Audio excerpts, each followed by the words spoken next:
वंचित बहुजन आघाडीचे अधिकृत उमेदवार वैद्यकीय क्षेत्रातील एक नवा चेहरा डॉक्टर प्रवीण पाटील यांनी आज दिनांक 29 ऑक्टोबर रोजी जळगाव जामोद विधानसभा मतदारसंघासाठी आपला उमेदवारी अर्ज दाखल केला आहे।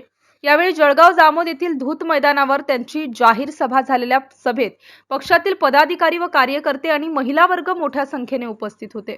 यावेळी सभेनंतर शहरातील मालीखेल, चौभरा, दुर्गा चौक मार्गे उपविभागीय अधिकारी जळगाव जामोदपर्यंत बैलगाडीने भव्य शक्ती प्रदर्शन रॅली काढण्यात आली। शहरातील नागरिकांनी ठिकठिकाणी फुलांच्या वर्षावाने डॉक्टर प्रवीण पाटील यांचे स्वागत केले। या शक्ती प्रदर्शन रॅलीचा उपविभागीय कार्यालय जळगाव येथे समारोप करण्यात आला। सभेदरम्यान पक्षाचे ज्येष्ठ नेते, वंचित बहुजन आघाडीचे पदाधिकारी, शेकडो कार्यकर्ते यांची प्रमुख उपस्थिती होती। नामांकन अर्ज दाखल करण्यापूर्वी घेण्यात आलेल्या जाहीर सभेमध्ये जळगाव जामोद मतदारसंघातील आरोग्य, शिक्षण आणि बेरोजगारी यासारख्या विविध समस्या सोडविण्यासाठी मी राजकारणात उतरल्याचे प्रतिपादन डॉक्टर प्रवीण पाटील यांनी नागरिकांना संबोधित करताना केले। दरम्यान वंचितकडून डॉक्टर प्रवीण पाटील यांच्या उमेदवारीमुळे जळगाव जामोद मतदारसंघात महायुती, महाविकास आघाडी आणि वंचित बहुजन आघाडीमध्ये 3 डॉक्टरांमध्ये तिरंगी लढत होणार असल्याचे स्पष्ट संकेत दिसून येत आहेत। MCN न्यूज मराठीकरिता रवींद्र शिरस्कार, जळगाव। असतात आपली संस्कृती जपासाठी असतात सण, पण यांनी या सणांचा दुरुपयोग करून मित्रांनो यांनी या सणाच्या द्वारे युवकांना व्यसनाधीन करायचं काम केलं आहे आणि ही फार खेदाची बाब आहे। तुम्ही एकतर त्यांना रोजगार, शिक्षण न देता त्यांना व्यसनाधीन करून त्यांचे घर बर्बाद करायचं काम करत आहे। या गोष्टीला विरोध करण्यासाठी मी राजकारणात आलो आहे।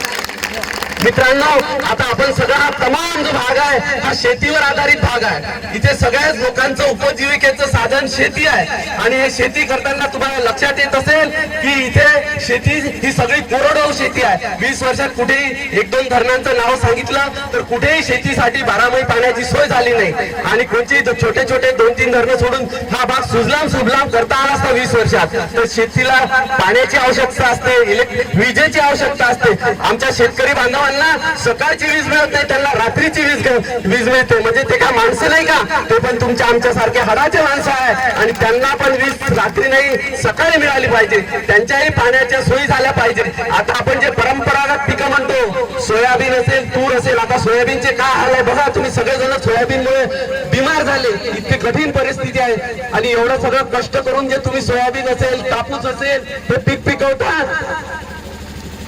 त्याला पण भाव नाही आहे। तर मित्रांनो, आपल्याला शेतीला अद्ययावत टेक्नॉलॉजीची जोड द्यावी लागेल। शेती सोबतच आपल्याला मॉडर्न जे असेल शेती प्रक्रिया उद्योग असतील किंवा शेतीला जोडधंदे असतील, पोल्ट्री फार्मिंग असेल, आपलं डेअरी फार्मिंग असेल, मच्छी पालन असेल, तुती लागवड, रेशीम शेती असेल, मशरूम, याकडे जावं लागेल। सोयाबीन आणि तूर मध्ये फक्त तुमचं जेवण होऊ शकते, तुमचं जीवन समृद्ध होऊ शकत नाही। त्यासाठी आपल्याला शेतीला समृद्ध करावं लागेल, हे माझं विजन आहे। यासोबतच आपण बघितलं तर आरोग्य सेवेत आमचं मागच्या 24 वर्षाचं काम आहे। आम्ही प्रत्येक गाव असेल तिथे पेशंटला चांगलं करायचा प्रयत्न केला, मानवतेच्या दृष्टिकोनातून प्रयत्न केला आणि आपल्याला मला सांगायला आनंद होईल की माझं 100 बेडचं संतनगरी मल्टी स्पेशालिटी हॉस्पिटल हे आपल्या सगळ्यांच्या सेवेत निश्चित काम करेल। इथे गरिबांनाही सेवा देण्यासाठी सगळ्या योजनांना आम्ही अंतर्भूत करू। एवढंच या प्रसंगी सांगतो की रोजगार असेल, शिक्षण असेल, आरोग्य असेल, शेती, सगळ्या गोष्टी आपल्या बदलल्या पाहिजे। फक्त सभागृह, नाल्या, रस्ते, कॉन्ट्रॅक्टरशिप, ठेकेदारी हे जे राजकारण आहे आपल्याला बदलायचं आहे आणि यासाठी मला आपल्या सगळ्यांची साथ पाहिजे आहे। मित्रांनो, आज मी जो वंचित बहुजन आघाडीतर्फे अर्ज भरला आहे त्यामध्ये वंचित, शोषित सगळ्या वर्गांचा माझ्यासोबत सहकार्य आहे। मराठा समाज जो आता आपण बघितलं की मराठा समाजातील प्रस्थापित आणि वंचित घटक आहे। 90% समाज हा वंचित आहे, प्रत्येक सोयी सुविधांपासून, शिक्षणांपासून वंचित आहे आणि अशा समाजाला आरक्षण देण्यासाठी श्रद्धेय बाळासाहेब आंबेडकरांनी पाठिंबा दिला होता, मुस्लिम समाजाच्या आरक्षणासाठी पाठिंबा दिला होता। तर मला असं वाटतं की सगळ्या घटकांसाठी काम करणारा वंचित बहुजन आघाडी पक्ष आहे आणि त्यामुळे वंचित पक्षासोबत आपण राहिलं पाहिजे। आणि मी या प्रसंगी वचन देतो की आपल्या भागात जे आता वातावरण खराब करण्याचा प्रयत्न झालाय, तुम्हाला माहित असेल दंगली सदृश्य वातावरण निर्माण केलं आहे, त्यासाठी अमन, भाईचारा आणि शांतीतूनच प्रगती होते। सर्व घटकांचा विकास करण्याचा माझा संकल्प आहे आणि या सगळ्या घटकांचा आपण निश्चित त्यांचा विकास करू। एवढंच बोलतो, थांबतो। जय हिंद, जय वंचित बहुजन आघाडी, जय शिवराय।